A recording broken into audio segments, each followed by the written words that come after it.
It's the only one that's having services near me. So I said, I'll go there and visit. He was very nice and said, you can come on in. So oh, that's good.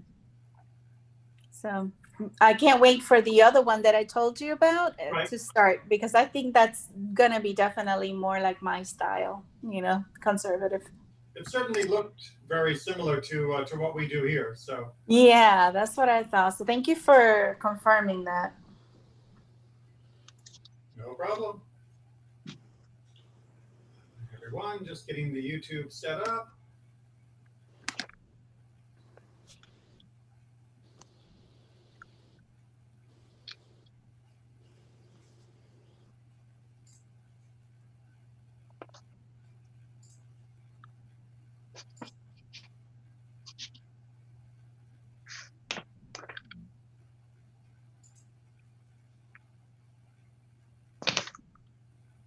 Just a moment.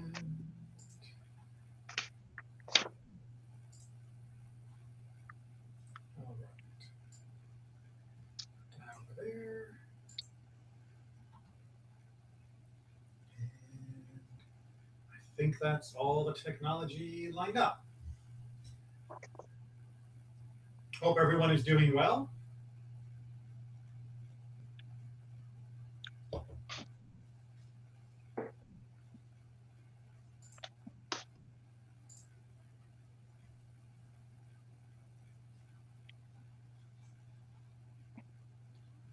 Let's go ahead then and get started.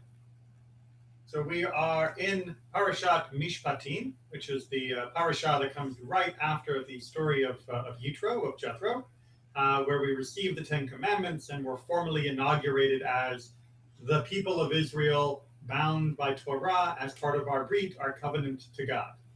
Now, if you thought there were only 10 commandments, well, we'd actually already received a few before we reached the Mount Sinai, and now we're going to receive a bunch more in Exodus, following and in Mishpatim, following the story of the Ten Commandments, and we'll be receiving lots more commandments throughout the rest of the Torah, up to 613.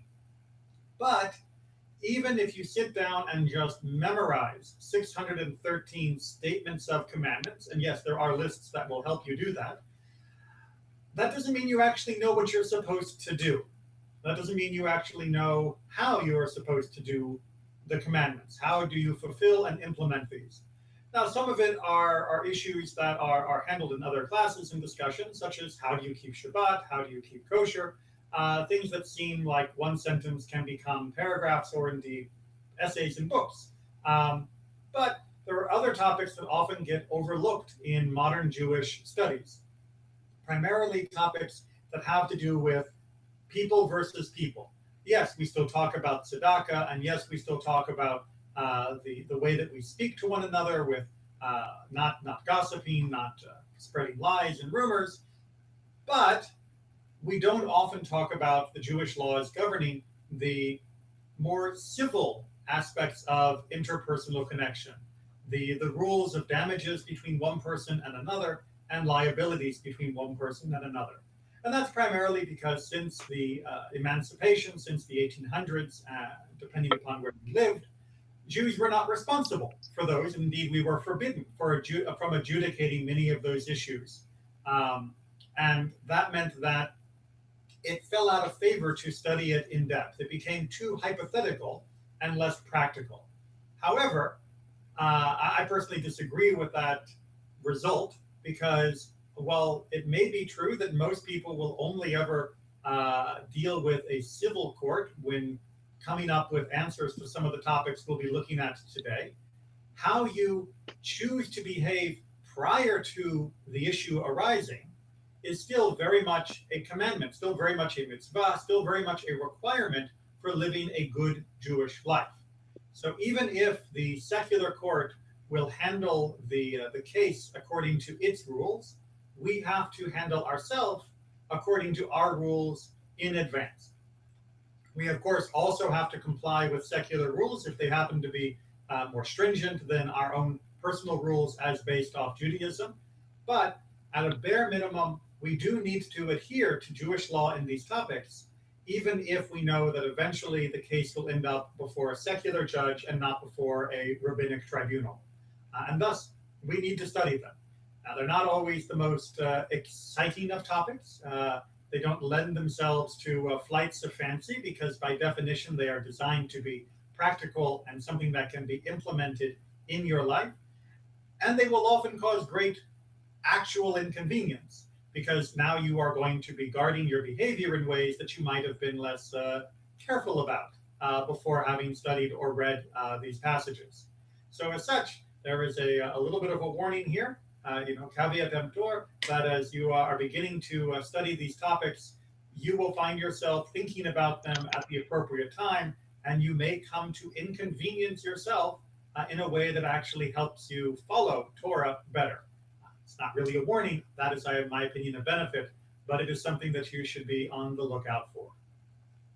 With that as our introduction, let us jump into one of the mini sections of laws, collections of laws. We're not going to be going through all of them in such detail because, as you'll see, just picking apart a couple will occupy us for most of our time.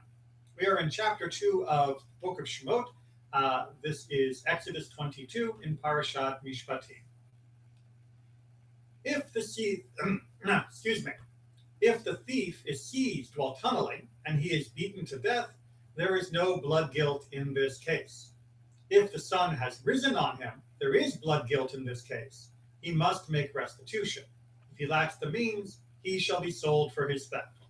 So this is a bit of an aside carrying on from our general discussion of theft in chapter 21. And it's the basic idea of what in the modern American doctrine would be called castle doctrine. The home is your castle.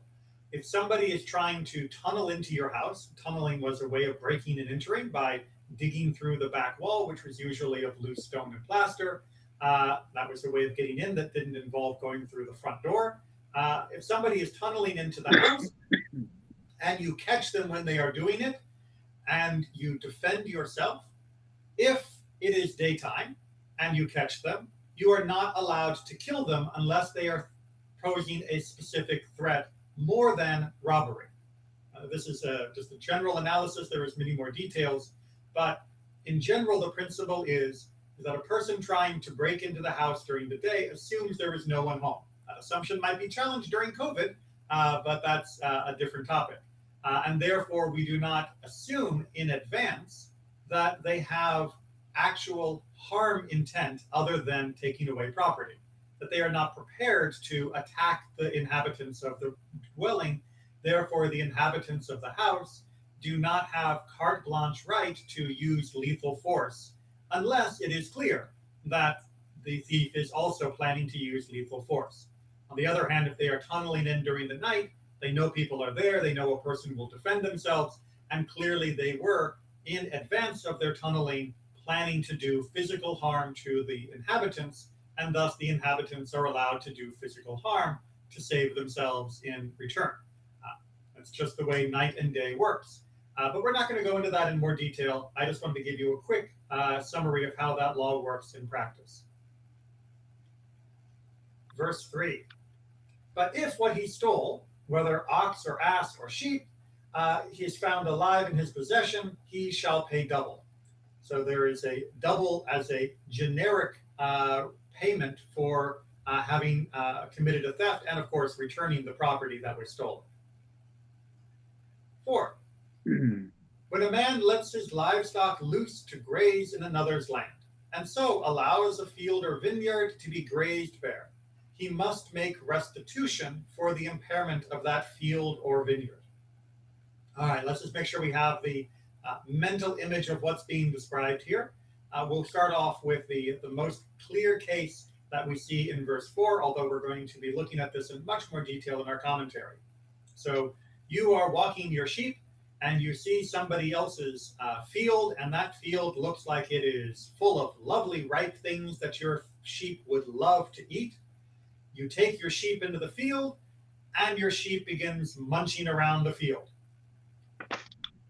Wipes out the field, you leave, but someone saw you doing this, then you are going to have to actually pay for the for the damage you did to that field. Does that mental image make sense to everyone? Good? Okay. Verse 5, when a fire is started and spreads to thorns so that stacked, standing, or growing grain is consumed, he who started the fire must make restitution. So you again, mental image, you are sitting in your field and you are making a fire, maybe to clear some of the scrub brush that needs to be removed.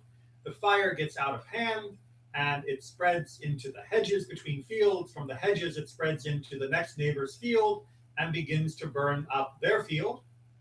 You, the person who began that first fire, you are required to pay for the damages that your fire caused when it spread. I have a story about that, Rabbi, if you don't mind me interrupting you.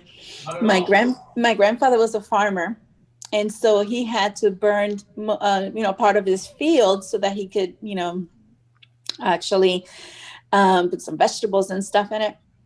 And the fire actually got so high, it started going into the neighbors, and the neighbor's property. And my grandfather, poor thing, he just went crazy trying to, shut it down. And when he got back, he was so burned. And he didn't even have eyebrows anymore. So we were laughing at the whole situation, but it was funny, but it wasn't funny because God forbid something would have happened to him. But he was just so concerned and aware that he would never want our neighbors to be upset. They were good neighbors, but to be affected by what he was trying to do. So just reminding me of that story. And we're going to talk about that in much more detail about how the spreading fire can affect the neighbors and what the issues are with that, because it is a very real and relevant topic. Now, we're going to talk about both the grazing and the firing. I'm guessing that most of you probably do not have grazing sheep. I'm guessing that most of you probably do not set fire to things in your property very often. However, these types of damages are archetypes of damage in Jewish law. And therefore, we understand them as not only applying to the literal setting of a fire or the literal letting loose of a sheep to go graze in someone else's property.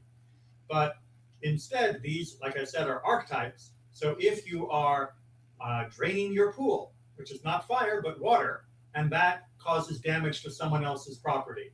If you are walking your dog, or if you have your cat, or if you have some other animal that could cause damage, all of these things could be covered under this Jewish law. And therefore, as we take care of our property to prevent it from causing harm to others' property, is a very real and very modern concept, and one that I think is not given enough attention. People may talk about being good neighbors, but they're not always acting in ways that are definitely following these particular rules, which go beyond just being a nice neighbor to being a neighbor that has actually followed the Torah. So we're going to go ahead, because we've got a lot of commentary to go through, and some of it's a bit technical. We're going to go ahead with just verse 4 and 5 as our main topics for today. So before we depart from Exodus 22, did anyone have a question or comment on the few verses that we've read before we jump into our commentary? Rabbi, I have a question, but I think it'll be covered in commentary. It has to do with if the damages are greater than what the person has, does the court sell them into slavery for a period of time so their laborer can pay the debt that the court assesses?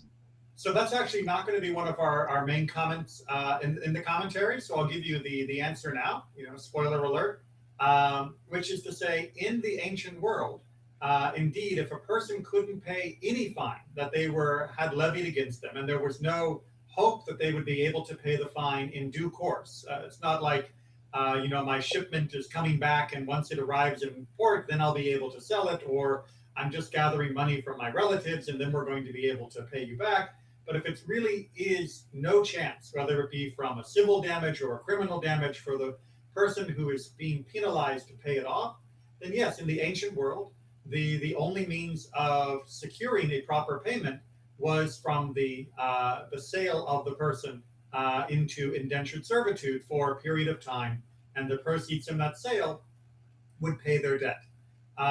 So yes, that was the general means of taking care of debts that could not otherwise be handled. Now, thankfully, in the modern world, no one would even think of proposing that, because in the modern world, we have a very different economic system. There are many more sources of revenue and cash, and many more options for ensuring that a person can pay back a debt over a longer period of time, but still ensure that that money will be sent to the person that they harmed. Any others, or we'll pop over to the commentary?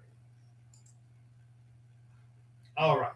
So as usual, we're probably going to be bouncing back and forth a couple times as I try to explain why the commentators are giving the commentary they're giving on words that maybe were not as clear in our reading. From the best quality of his own field. And here's my first example. So we see in verse 4 that it says that he will make good, he will make restitution for the impairment of the field. But the reason why they're saying from the best quality is that it literally says metav sadehu, right? And metav comes from the same root as the word good. And so the idea here is that you are not paying with your shvach, great Yiddish word, your worthless property or your worthless produce, but you are making a payment from what is best among what you have. You are not giving the leftover or pathetic. You are giving the top quality when you are paying. This is important, especially when you realize that a lot of payments in the ancient world would have been done in kind. That is to say, if you kill someone's sheep, chances are you don't have the cash for a sheep lying around, so you're going to have to give them a sheep. Also, if you burn up their field or if you graze their field, then chances are you're going to have to pay them with the produce of your field. It may not be exactly the same produce. Maybe they were growing wheat, you were growing barley. You'll have to give the appropriate amount of barley. And this passage is saying, according to the commentaries, that this phrase mitab is very specific, that when you give your barley, you're giving the best of your barley. That goes for this payment. So, the explanation on that, Rashi explains that this verse teaches that whenever damages are paid in kind, the quality of the compensation is to be of the best that he possesses. Most people treasure what is their own to double that of someone else's. Meaning, if you have a sofa and your neighbor has a sofa, you probably prefer the sofa you've got to your neighbor's sofa, provided it isn't obviously of superior quality. If they are of equal quality, you will still value your own more. This gets even more reinforced by what psychologists often call the IKEA effect, which is that if you take something and make it yourself, you will value it in far greater value than what a fair market value of that item would be. We tend to treasure what is ours more than what someone else has, even if they are of similar quality. What is his own, with what is his own, he is familiar, and therefore prefers it to something he is not familiar with. So Kuskuni is trying to explain this psychology, that people have a tendency to really like what they already have because what they have, they know. But I think that there is definitely some psychological truth here, that people will prefer something that is of similar overall value to someone else's because it's what they have. People do tend to stick with what they have rather than constantly changing it, thinking that something else will be better. Of course, Kuskuni did not quite live in the world of modern consumerism, and I think that that value has changed a little bit over the last few decades as people have become more accustomed to trading in and buying new, perhaps more often than necessary. Questions or comments before we get into the nitty gritty? All right. Well, I would say that Brashi really knows what he's talking about because he owned a vineyard. I mean, he was a vineyard owner, so he knew that if you lose something, someone else might be the best grapes that he had grown. So, I mean, he people forget that these great rabbis did other professions, Yes, and it's he only really been knew what he was talking about. in the modern world that that rabbis have had the ability to not have an additional profession to make ends meet. And you're right that all of these would have been coming from rabbis who had dealt with merchandise and farm animals and crops, not only living in an ivory tower. So continuing from Or HaChaim's analysis, Rav, meaning in the Talmud, one of the great rabbis of the Babylonian schools, said that if someone places his own animal in a neighbor's field, he is liable if his animal consumes some of it, right? The Talmud adds that although this is obvious, you're like, wait a minute, isn't that like clear? If you deliberately take your animal to chew up your neighbor's crops, of course you're going to be liable for that. Of course you're going to have to actually pay for it. However, why did he say it in this way? We apply this rule even when the owner placed his ox in a position where it faced the growing field of his neighbor in every direction open to it. The owner of the ox is guilty, although he had not led the animal by hand. So what is being added here is that if you bring it near to the field, if you don't actually move it there and put it in the position that you're making it eat, but simply let the animal wander in on its own, that you are still liable in this particular case. That you don't have the option to say, hey, cow is going to do what cow is going to do. You stage the opportunity where what that cow would do was going to be damage to your neighbor's field. And so you can't claim that you're not responsible for the damage it did. You can't claim that it was just animal behavior that is that is out of your control. Something similar might be if your neighbor is raising chickens and you take your cat and put your cat up on the wall between the two houses so that the cat can see the chickens, and the cat goes and kills the chickens. You might be glad that they're no longer crowing at the break of dawn, but you are liable for putting your cat in a position where it is becoming more likely to then cause damage to your neighbor's property, even though you didn't literally drop your cat in among their chickens. Make sense? Okay. The Torah writes and tells us, sorry for the typo, that even if the animal does not belong to the person who perpetrates this act, he is liable for the damage. So this is going to take a couple seconds to get your head around.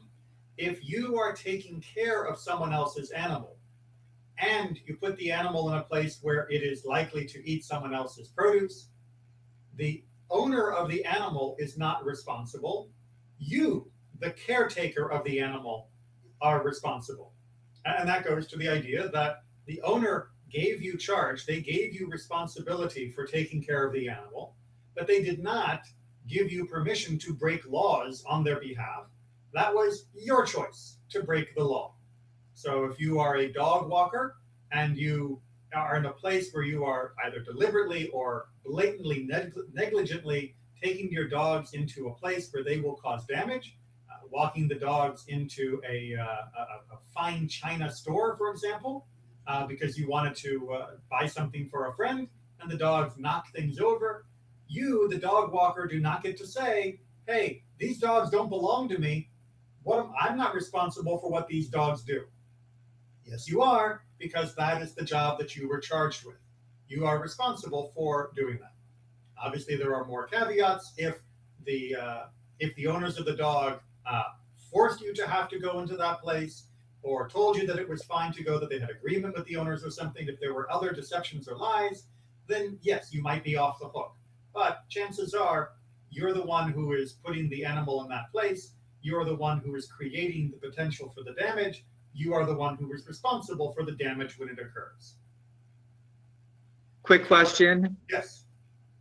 What if you have a son who's 12 years old and you send him out with the cows?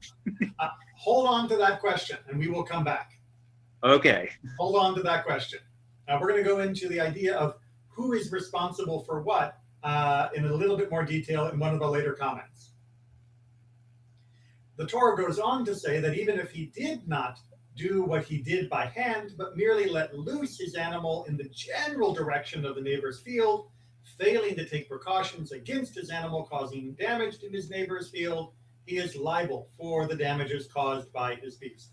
There's a general understanding that animals have a certain predictable set of behaviors, and therefore you are responsible for the animal acting on those predictable behaviors, and thus should take steps to prevent it from happening.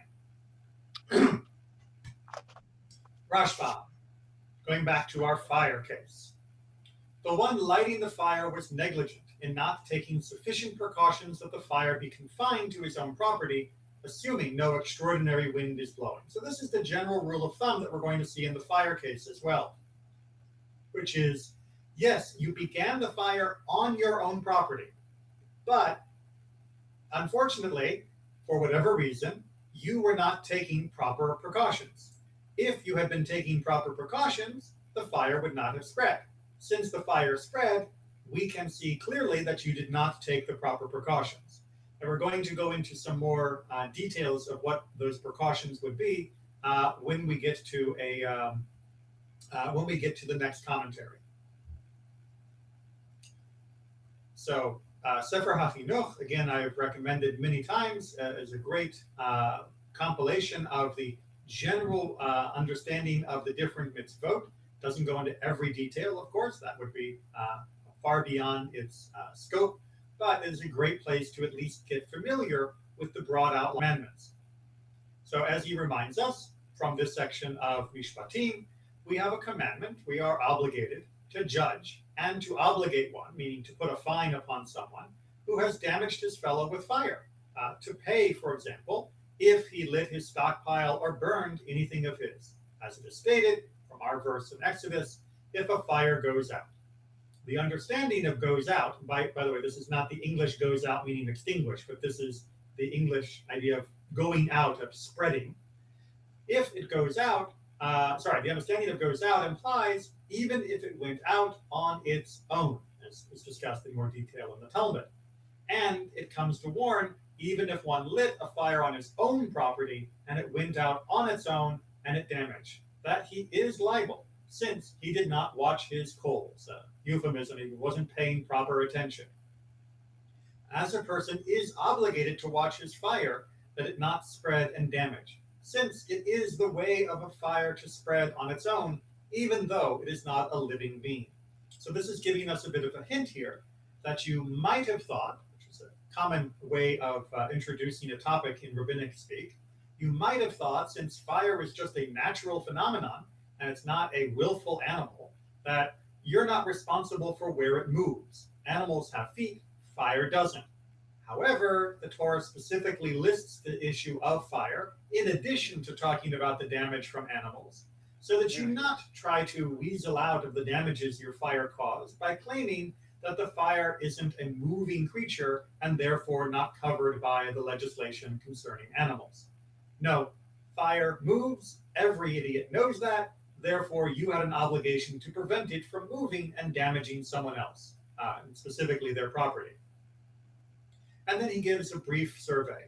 Some of its laws concerning the damages from fire cover the quantity of the distance that we must distance the fire from the property's border, meaning how far are you obligated to start your fire away from your neighbor's fence, so your neighbor's property, which is ultimately measured according to the height of the fire, meaning that if you are making a tiny fire, it can be closer to your neighbor's property because it's perfectly reasonable that you'll be able to keep that under control.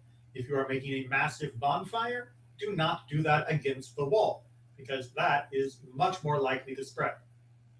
The law of one who sends it in the hand of a deaf mute, someone mentally incapacitated, a child, or if he sends it with someone capable.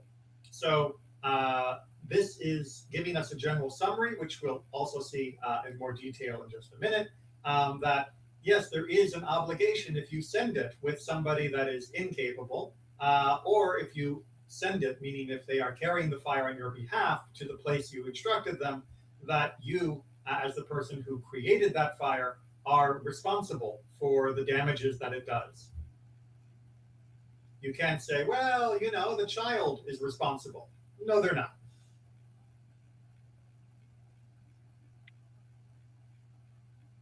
All right, so the next section is even more technical. I'm trying to sort of build this in the pattern of general statements, more detail, and now where do we find these details?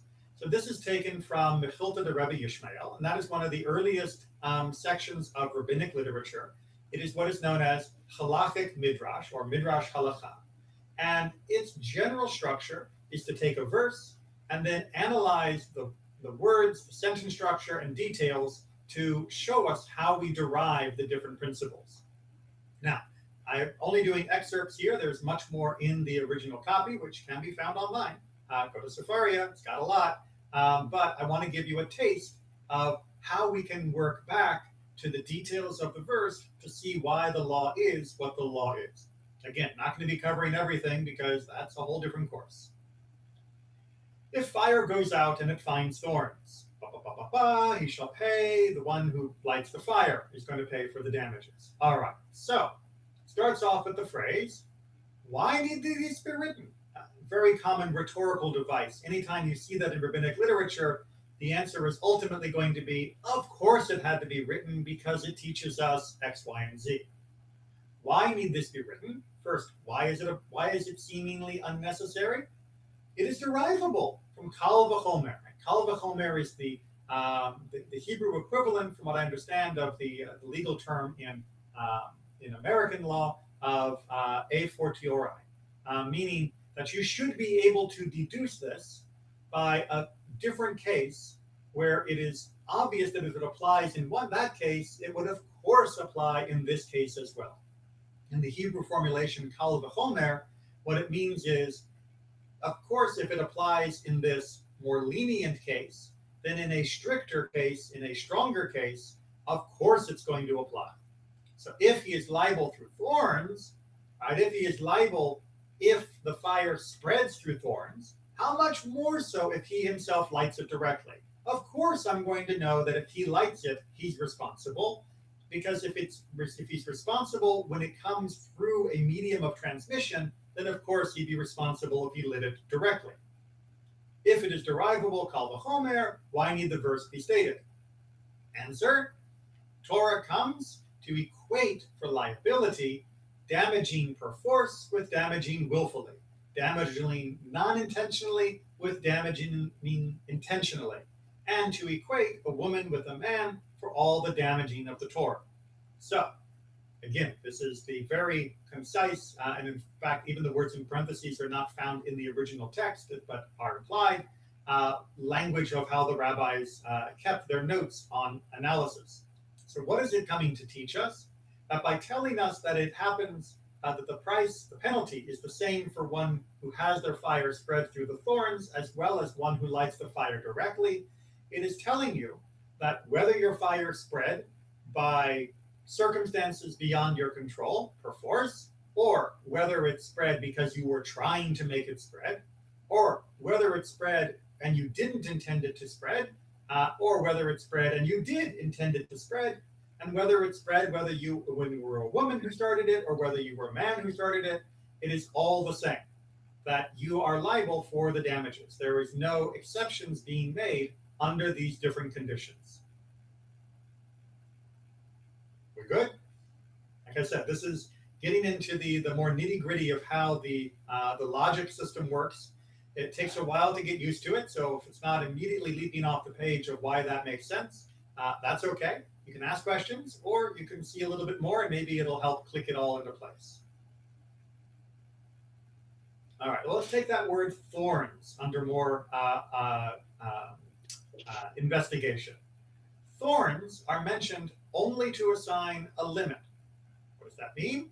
If thorns are present and carry the fire, there is a limit to his liability, meaning that, yes, there is an additional barrier, and therefore we will evaluate the issue differently than if they are not present, and he lights it directly, in which case there is no limit.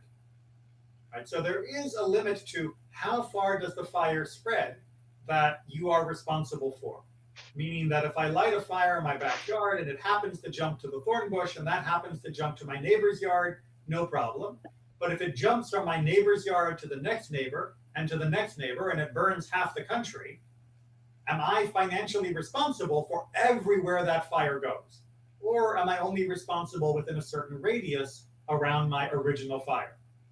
And what this is saying is that if the fire is spreading through this intervening point, then you have less liability for the extent of the damages. You're still liable for some, but the extent that it spreads will be less. However, if you light it directly, and therefore you are clearly setting a fire that will damage others, then there is no barrier to how far it goes. Right? This is not something that you can claim, well, I didn't think it would spread through that, and then onto that, and then onto that. You were literally lighting a fire in a dangerous way. From here they ruled, the idea of limits, if it crossed a river or a public way or a fence 10 cubits high and caused damage, meaning that if the fire spreads in these very unusual and extreme ways, they're jumping an entire river, they're jumping an entire public thoroughfare, or they're jumping a huge wall or fence, he is not liable. Right? That you did take proper precautions by building the fire where there was a giant wall. Nobody would have thought that would have caused a fire, therefore you are not negligent. How is he perceived then? Right? How do we measure his liability? Because it is not negligent, but it still caused damage. He is perceived as if standing in the midst of a bait core. That's a term that's used for the measurement of an area, and damaging from that point. So we're going to draw a radius of a bait core size, and what that means is we are limiting his damage up to 137 cubits on all sides. Cubit being 18 inches, fingertip to elbow of an average person in the ancient world is the measurement of a cubit. So you would draw a circle around the original fire, and he did the best by not lighting it in a place that it shouldn't jump, or should jump. He lit it on one side of a river and it jumped. Measure 137 cubits, and however much damage he did to the other side of the river that is still included in that circle, he is going to be responsible for paying the damages of. Now, Rabbi Eliezer has a slightly different definition. Rabbi Eliezer, on the other hand, says 16 cubits, as that is the distance of the public way, meaning you should have at least been able to figure out that 16 cubits worth of damage would be an issue. Rabbi Akiva, on the other hand, argues it's 50 cubits. However, the more general view comes in Rabbi Shimon, who says, pay shall he pay, he that lights the fire. Going back to our verse again, what does that mean? It means the payment is all according to the fire. Meaning the way we can measure it is depending upon the size of the fire, the type of the fire, and where it was lit. It's all going to be very dependent upon those circumstances. And when is this so? Meaning, when do we put these limits in place on how far he can pay? When it moves in spurts. When the fire is just sort of sending out a few, embers that light a new fire, and then they send out a few embers and light a new fire, and there are little patches of fire here and there. But when it moves contiguously, when it moves in one straight burning fire arc line, then even up to a mil, which is a huge area of distance, I think modern mile, a bit less, then he is liable. So if the fire is such that it is clearly traceable back to that point of origin and not merely patchy extensions of perhaps drifting embers, then his liability extends much, much further.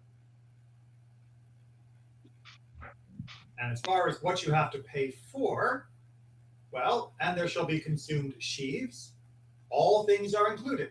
Pile of reeds and beams, mounds of stones, and pebbles for the processing of lime. So they're pointing out that just because the Torah talks about grain doesn't mean you only pay if you damage grain. If you damage reeds, beams, mounds of stones, pebbles, these are even non-edible things, you are still paying for the lost property that was consumed in the fire. And if there is standing corn, Grain, by the way, remember corn doesn't mean what we think of as corn, but just means grain in the ancient English. Well, not ancient, Old English. That also includes trees. It doesn't only include grain growing from the ground. And the field even includes if it singed the ground, meaning even if the dirt itself was harmed by the fire and no other damage was done, the court will assess that damage and you will be responsible for paying it. So, as you can see from the Mechilta, it's a very detailed analysis of our original verse, finding clues and insights from the way that it was structured and helping us to understand what was implied by the original text, that our responsibility for what we set in motion is very extensive. It is not easy to simply say, hey, it got away from me, what are you going to do? In fact, our responsibility can be quite enormous for what we make as a problem, which means, again, even though this is not going to be adjudicated in a modern secular court or a rabbinic tribunal in all cases, that you, when lighting a fire, you, when setting an action in motion, even if done on your own property, even if done without any intention to cause harm, have to be exceedingly careful of thinking of where will this lead? What will the consequences of what I'm doing and how might it affect someone else? You cannot simply say, hey, my property, I can do what I want. There are repercussions to those around you, and the extent of your liability is enormous, and therefore you have to be very careful, even within the confines of your own property. Questions or comments? So that means, like in California, the fires that were started by the electrical companies, they are responsible, and the people who started fires just by stupidity are responsible for the consequences. According to Jewish Is that right? law, yes. According to Jewish law, yes. And of course, we would be doubly responsible if it was a Jewish space laser.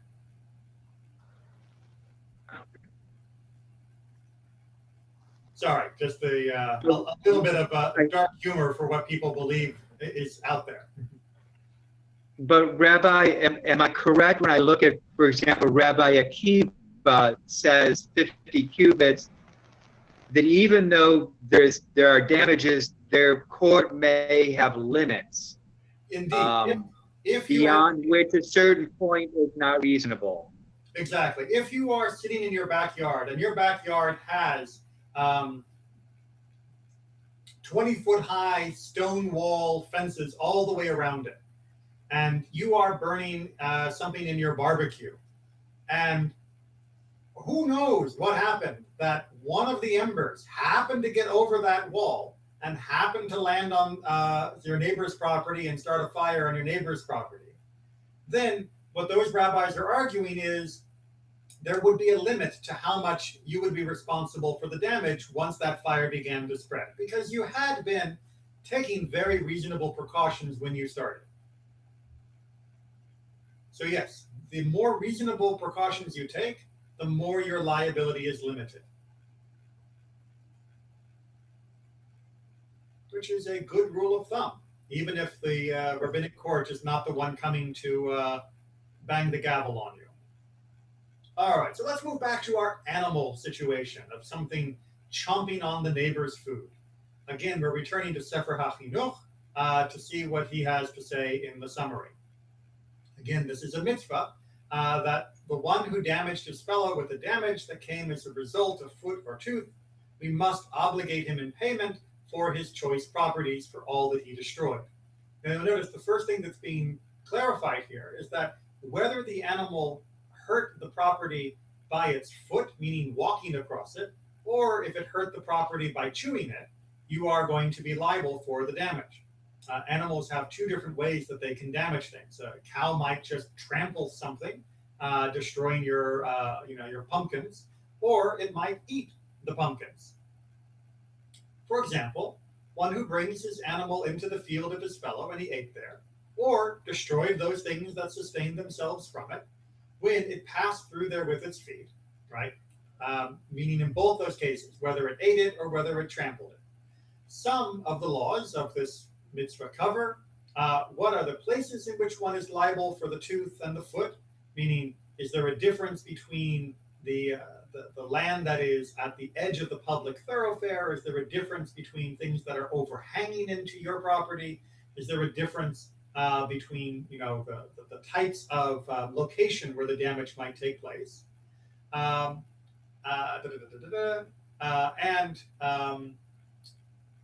difference in the law if it eats what is fitting for it to eat or if it eats something not fitting. And so too, that which is fitting under duress. For example, a cow that ate barley, a donkey that ate fish, a pig that ate meat, a dog that licked oil, or a cat that ate dates. That if it derived benefit, it pays according to what it benefited. So again, this is a short synopsis of rules that all have much more detail. We're not going to look into all of it, but the rabbis recognized that bringing your dog along the walk and your dog suddenly eats someone's prize-winning begonias, that may not have been something that could have been anticipated. And it's not necessarily something that you, the owner, are benefiting from by having your dog eat these begonias. And thus the liability will be altered in those cases. Then if you're bringing your dog along on the walk and your dog starts chewing up and eating your neighbor's pets, and that is actually its food, because dogs are carnivorous. So what the animal eats, how likely it is to eat it, how likely is it to hurt it with its feet, are you through the animal gaining benefit by it eating? All of those will eventually be calculated into a final assessment for the damages. So it's not just enough to say whatever it ate, you have to pay for. There are gradients of responsibility. And to find out more about those gradients, we're going to look again at a selection from the Mechilta of Rabbi Yishmael. If a man ravage a field or a vineyard and sends his beast. So again, this is a more literal translation in order to see some of the points that are going to be made. Why is this written? Again, this is a rhetorical device to tell us that there is something new that is being revealed through this verse. Even if it were not written, it would follow Kal v'chomer. If a pit is his property, and his beast that is sent is his property, then if you have learned that he is liable for his pit, then should he not be liable for his beast? If it is derivable Kal v'chomer, why need the verse be stated? So we learn in another section of the chapter that if you have a pit, hole on your property and an animal gets injured in that hole, that you are responsible for the damages. Again, if the pit was in a place where it was negligent to be open, blah, blah, blah, blah, blah. So if I know that my pit is something that I am liable for if it damages, then surely I would know that my animal, which is also my property, and which I have deliberately moved to a new location, of course I would be liable for its damages. Therefore, the sentence about the animal seems redundant. However, it comes to teach that the tooth is mu'at, warned. So warned is, mu'at is a technical term in Jewish legal theory that basically means you should have known better. Meaning that an animal that eats something that is expected for it to eat creates an obligation to the owner, because the owner should have realized that the animal was likely to eat that. And an animal is mu'ad, to break objects in its path as it walks, right? So we know that when animals walk, especially hoofed animals that walk, that when they walk next to a bunch of pottery, it's going to get broken. There's a reason why we say a bull in a china shop as an example of somebody clumsily breaking things. So therefore, the implication is there is full liability even for the first instance of such damages. So this is telling us that the animal has a responsibility that is different than if we had not had it written, that we are responsible for the animal in its normal movement and eating for anything that it would normally move or hurt while moving or eat. And we don't need to say, oh, who knew that my dog wandering into your yard would eat your cat? Of course, that's what dogs do. There are entire cartoon series built around that principle. What idiot wouldn't have thought of that? You are absolutely responsible for it. But of course, this does mean there's mitigation if the dog behaves in a way that is completely irregular. Also, he is not liable unless the damager, meaning the animal, leaves his domain and causes damage, in which instance the damage is assessed. So that emphasis on the sending of the property, the sending of the animal, reminds us that if the dog is in your backyard and your cat jumps the fence and my dog does what dogs do to cats, that I'm not responsible for the damage to your cat because my dog was never put in a place where it was deliberately able to do these things or even accidentally through my negligence to do these things. My dog was where my dog belonged. Your cat, on the other hand, not so much. So this is one of the ways to distinguish and be able to handle some of the more common cases that come up about who's responsible for which damage. Let's move on to the next fragment of this verse. And he sends his beast. From there they ruled, if he gave his sheep to his son, his messenger, his servant, he is not liable. Now this is talking about an adult son and an adult messenger and an adult servant. Now he is not liable. Who is liable? The person who actually brought the animal into the place where it did the damage. You may remember we talked about it being that it wasn't the owner's fault if someone else was using the animal that did it. It was the person who was moving the animal, even if they didn't own it, that was responsible for the damage it committed. He is not liable, however, unless the, just skipped my line back. To a deaf mute, an imbecile, or a minor, he is liable. Meaning if you give your sheep to your 12-year-old, to go back to John's question earlier, and that sheep is taken to your neighbors and begins to eat its grass or eat its grain or anything else that's causing damage, you, the adult owner, are responsible for those damages, not the minor. And so too, somebody that has diminished mental capacity doesn't take the blame for you telling them to move the animal in this way, because you should have known better that a child or a person with diminished mental capacity would not be able to properly keep the animal from causing harm. Make sense? Questions? All right, just moving on a little bit more. And eat in another's field. Rabbi Natan says, if one were stacking grain in another's field without permission and the owner's beast came out and damaged it, I might think that he is included in and he send his beast. Thus it is written in another's field. So the another's field is specifically added to our verse that could have otherwise been deleted, right? If it just said your animal went out and ate something that belonged to another person, you're going to have to pay for it. But it specifically adds the condition of in another field in order to remind us and to limit us in our responsibilities that if you put your grain in my field and my sheep eats it, my sheep didn't get sent out. My sheep is just in my property. And it's not, I'm not responsible for it eating your grain that was sitting on my property. All right, so hopefully everyone has had a good mental exercise of the logic of the verses and how this goes. As I've mentioned, there is much more to be studied on this. There are chapters and chapters written throughout Jewish literature in the Mishnah, the Talmud, as well as law codes on how to apply all of these issues. Rich literature about different cases that come up. But I wanted to finish on something that might be a little bit more accessible and connect us to these ideas in a little bit more depth. So let's go ahead and talk about this. The party who had started the fire is the root cause of the damage, as we have seen. Had he not started it, the fire could not have spread and burned standing corn or stacked harvested grain.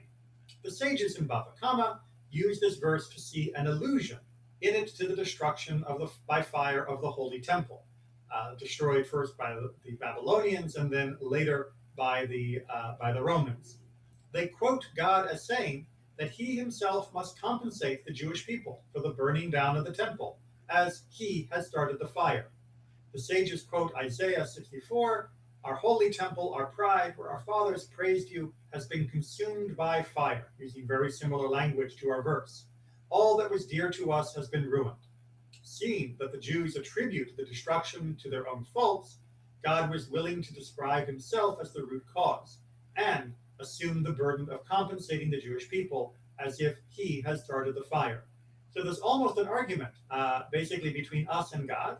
On the one hand, we seem to be taking responsibility because it was our crimes that led to the destruction.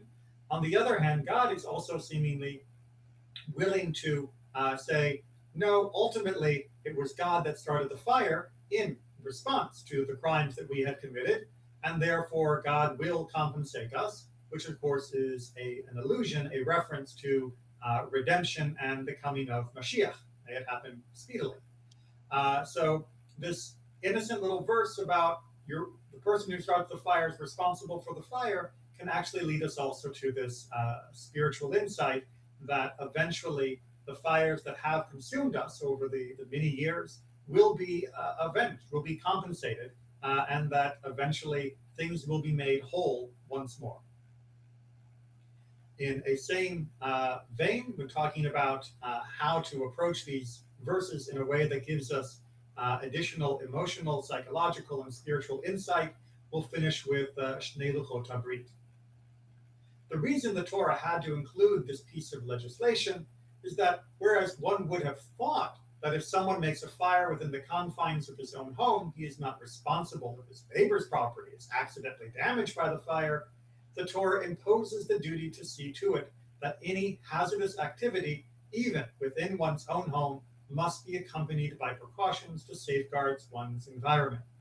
This is a general rule, non-observance of which interferes with a person's principal aim in life, to attain a level of holiness.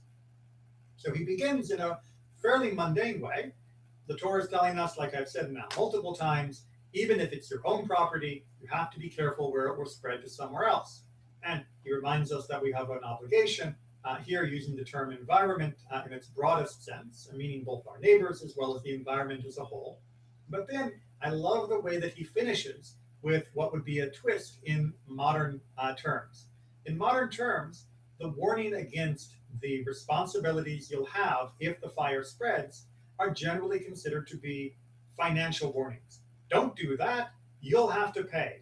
Don't do that, they could sue. Don't do that, there's a financial penalty for what you are doing if something goes wrong. And that's true, but as he points out, that's not the best way for us as Jews to conceive of it. If it's the only way to convince you to do what's right, fine. But you should instead realize that as your actions have these consequences beyond your own personal life, that the true reason why you are trying to maintain yourself according to the laws of Torah is because that is how we live a holy life, and not just how we avoid a financial loss. The financial loss may be a motivating factor to some, but it should not be our primary motivator, but instead should recognize that living according to these laws, being careful in our actions, being careful with our property so it doesn't harm others, that is not just about not getting in trouble, but is instead about shaping a holy life that takes other people into consideration, that takes the implication and long-term impact of our actions into thought, and to understand that that is a discipline and a necessary point of view in order to truly live to a holy degree. If one only thinks about oneself because of the financial loss, even if they are abiding by these rules, they are not yet really realizing the full potential for spiritual growth that would lead to a level of holiness that we all seek. Any additional questions or comments before we wrap it up? Thanks, Rabbi. That was a great reminder that everything that we do as Jews, we honor God. Hopefully we honor God through everything, our businesses, our daily lives, everything. So it's a great reminder. Thank you. You're welcome. And I was going to say how all this entire parasha, it really brings into focus our relationships with our neighbors.